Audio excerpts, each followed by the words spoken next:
97.3 ESPN presents The Sports Bash with Mike Gill. It's time for Football at 4 with 97.3 ESPN.com's Andrew DiCecco. Powered by InsideTheBirds.com. He's in!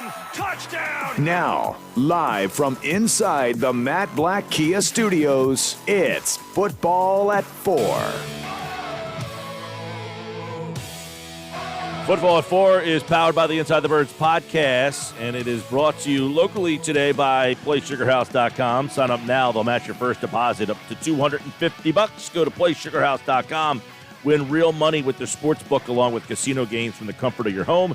Must be 21 or older to play. Gambling problem? Call 1-800-GAMBLER. Andrew DiCecco is in the house today for today's Football at 4. No Football at 4 tomorrow. We've got Flyers hockey at 3 o'clock right here on 97.3 ESPN. Well, we had a lot of football today. We have the NFC East Day. We've talked to Tim McManus, Jordan Raanan, John Keim.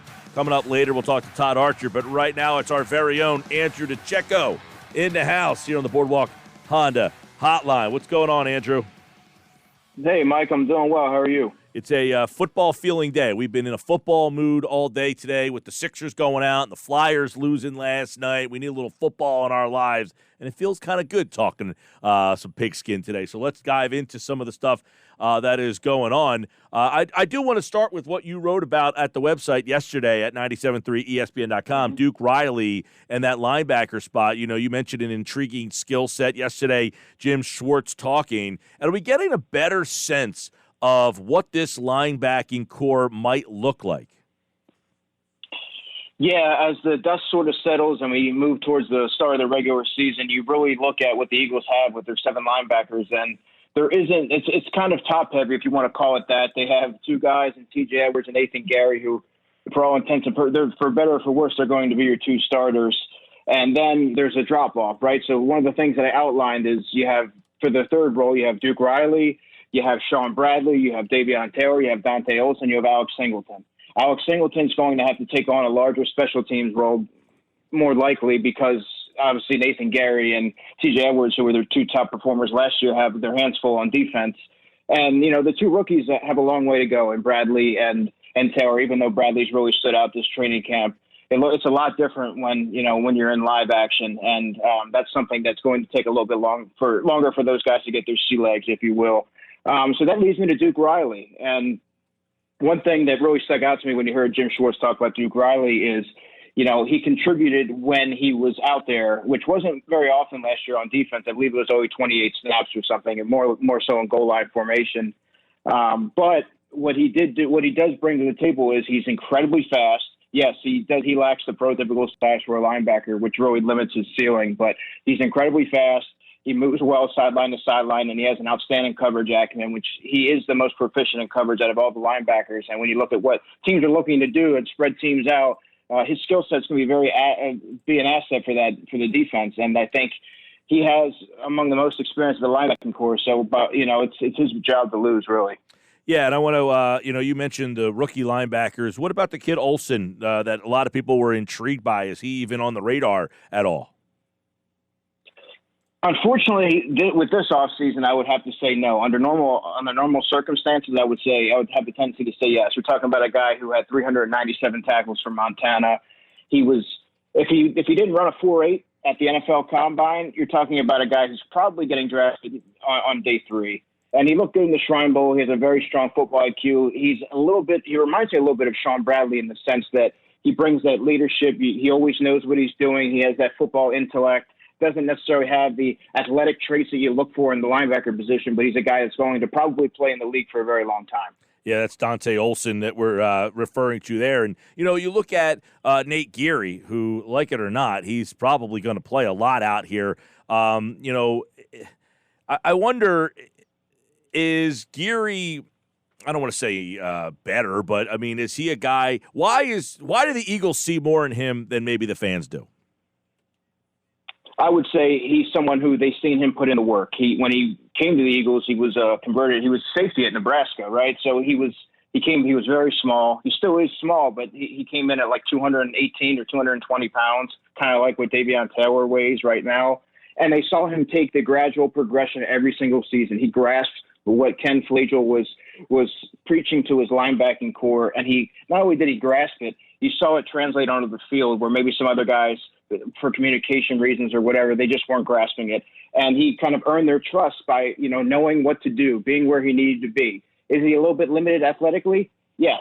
But he's a guy that's going to be dependable. You know what you're going to get out of him. He doesn't have a very high ceiling, but he's dependable. And, right now, unfortunately, he's one of their top two guys for better or for worse. So, like it or not, like you were saying, he's going to be a starter. When looking at Taylor, who was drafted in the third round, everyone knows at this point he's probably more of a project. How much time do you anticipate him to get on the field to develop and grow into something that one day can be more of a starter role? That's a great question, Hunter. And when we talk about the lack of a preseason hurting guys, Davion Taylor is one of the prime examples of someone who this really hurts. I would also say Casey Tuhill as well. These are guys that, like you said, they really need these preseason reps, game action. You can only do so much in practice. Throw them out there and see what they're going to do against the opposition in a game that may not matter. But they really need to get these snaps against other players. And, sitting a season out, which is essentially what he's going to be doing. It's kind of a redshirt season for Davion Taylor. He outside of maybe special teams role that he may have, I don't anticipate that coming early on, but possibly later in the season. It's probably going to take a couple seasons for him to really be able to kind of make his mark on defense because he has such a long way to go. He's very inexperienced. The athletic traits are there. He's incredibly fast. He has a lot of explosive traits, but having those traits and being able to utilize them, at the professional level are two different things. And I think the transition is going to be a little bit longer than when many kind of expected when he was drafted. I want to ask you about a couple of first-round picks. One, Jalen Reagor, who earlier today, Tim McManus mentioned that he's going to be a big part of the offense. He admitted that, he's making an impact on the field. And it's something that you wrote about at InsideTheBirds.com is how he's kind of prospering out there. So let me ask you, do you think that he is a little bit ahead of maybe what they thought he would be considering the offseason? Yeah, I think as far as rookie receivers go, especially, in such an abbreviated offseason, they have to be encouraged with what they've seen from Jalen Reagor from the early goings. And, like I was saying, like I wrote about, and like I've said on the show, he has been billed as someone who is a quick study and who he thrives in move him around and get him in space and put him in a versatile role. And those things kind of transpired on the practice field. You saw him being cross-trained, and he really picked up what Aaron Moore has been implementing to the wide receivers. And you saw him running with the starting unit throughout the entirety of the summer for the better part of 3 or 4 weeks here. And he's taken the advantage of his opportunities, made plays, and he's kind of adjusted seamlessly to the offense, which is so rare for a young wide receiver. And really, when you look at what the Eagles have, he kind of has to be. He has to not to put any pressure on a first-round pick, but he really has to be ready to go for week one because you look and you see you have Deshaun Jackson and you have, there's a lot of moving parts there, and you really need your first-round pick because he brings something to the offense that a lot of the players that are on the roster don't have. The Eagles obviously have been out on the field for a little bit of time now, so what has stood out to you the most at this point at training camp? I would say the defensive line rotation is ferocious right now. They are just getting after the offensive line, which is it's retooled, but it does have a lot of veterans on that line. And I would say that it's very encouraging to see the top 4 defensive ends, which was kind of a question mark going into the offseason. How were they going to kind of distribute the reps? Where does Vinny Curry fit in? Is he coming back? Well, yeah, now he's back. He's in that third role. Josh Sweat's having a great summer. The question that I have now is what becomes of the 5th defensive end spot, which is kind of a good problem to have when you're assessing the unit when you're looking at who's going to win the 5th role. But that defensive tackle trio is the best in football, and they're proving that on the practice field. They're giving the offensive line fits. That's really all you can ask for. The other, we just talked about Jalen and J.J. Arcega-Whiteside, who was a second-round pick last year, and I know, a lot of people hoping that he's able to take that step forward. We're 3 weeks from the regular season. What improvements or advancements have you seen in him? Well, as Jeff reported, he got some work in the slot, which is something that I didn't foresee happening, given his body type and the lack of another X receiver on the roster outside of Alshon Jeffrey, who, as we know, won't be ready for the first few weeks of the season at least. So it's nice to see that he's kind of developed that versatility. He's a little bit behind, I believe he's fourth in the pecking order behind, Reagor, Deshaun, Greg Ward. And that's fine, but it's nice to see him making, his confidence is there again. He's making these the red zone touchdown receptions that he was kind of touted for and known for in college. So he's healthy. Last season, for what it's worth, he admitted that he battled through some injuries, and I don't know if that was fully to blame for some of the egregious errors that he made on the field, but maybe that speaks to the fact that he looked to be one of the slowest players on the field a lot of the time when he was out there, really laboring in his routes. And that's something that kind of, it makes a lot of sense now when you look at it. So hopefully he's able to carry this momentum onto the regular season, because we've seen a lot of guys in the past that they look great in the summer, but, like a Shelton Gibson in 2018, but, when the lights come on and they need those guys to deliver on the field, they're not always, ready to do that. What about Greg Ward? It feels like people are, I don't want to say trying to write him off. I think the fans want to see him in there, but it was almost like, where does he fit in? You got the first-round pick. You got Sean Jackson. You got a second-round pick. What is Ward's camp been like? He had a good camp last year, didn't make the team. So is he holding people off? I mean, do you see that he will be in the top three? Well, the thing that, I do agree with you, and I think he's being unfairly written off. And, a lot of times fans and fans of the NFL in general, they become enamored with, the shiny new toy. They always are looking for an upgrade. And maybe Greg Ward's not the flashiest player. He's not the fastest. He doesn't have the measurables that, let's say a CeeDee Lamb who will be a slot receiver for Dallas. He doesn't have those type of measurables. But what he does bring is a lot of heart. He brings a full knowledge of the playbook. He brings an established rapport with Carson Wentz. He's going to catch the football. And, yeah, he can maybe do some gadget things for you. Obviously, he was a prolific quarterback at the University of Houston. Give me somebody like that on my team, any day of the week that, you can depend on third down and it's going to make those catches. And I think the fact that he has the confidence of the entire coaching staff, having done it for the better part of the second half of last season, and really stepped up when nobody really was, when Carson Wentz was just looking for any receiver to throw the football to. Greg Ward answered the call. Like you said, he got cut 3 different times, 3 different summers. He should have made the team. You could have made an argument that he should have made the team each of those 3 summers. He was other players were kept in favor of him unjustly, and he really capitalized on his opportunity. And obviously, the Eagles like what they've seen in his progression, and that's why he's running with the first unit. All right.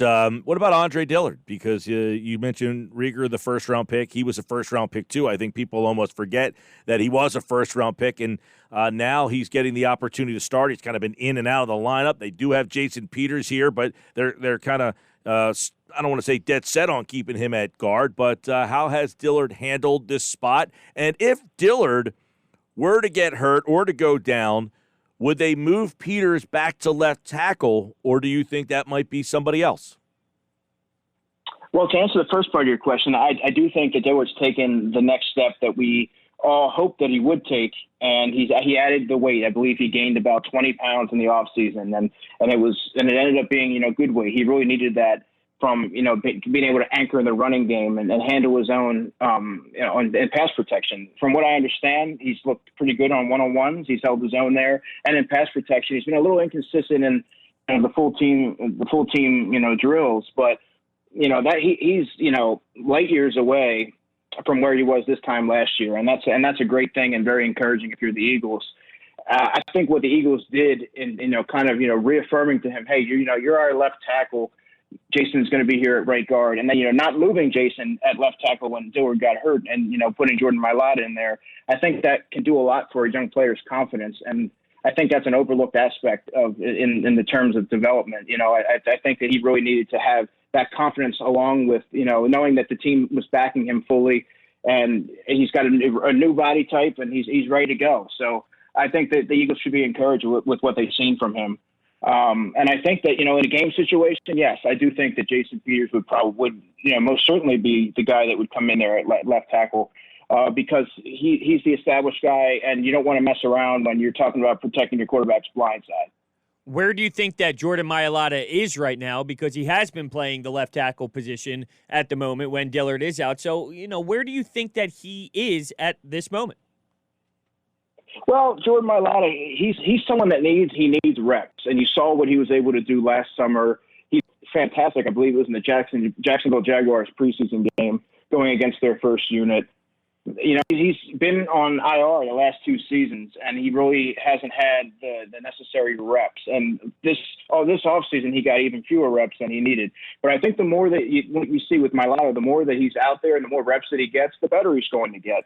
But, you know, this season he's going to be buried behind the starters. You're also going to have a guy like Matt Pryor who's going to be playing in favor of him. But I think Mailata, he's still a work in progress. People forget about how young he is.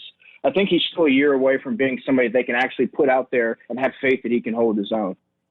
I want to get your opinion on Corey Clement. I mean, I know that Miles Sanders is nicked up, but he's anticipated to be ready for the opener. Same with Boston Scott.